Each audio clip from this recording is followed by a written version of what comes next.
and worn and sad, I found in him a resting place, and he has made me glad.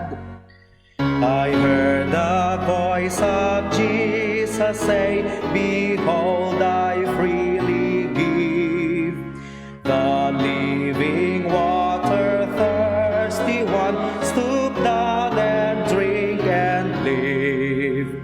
I came to Jesus and I drank of that life-giving stream.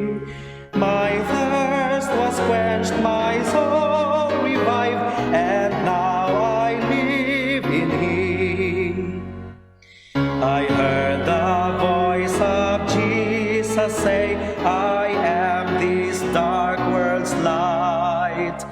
Look unto me, thy morn shall rise, and all thy day be bright."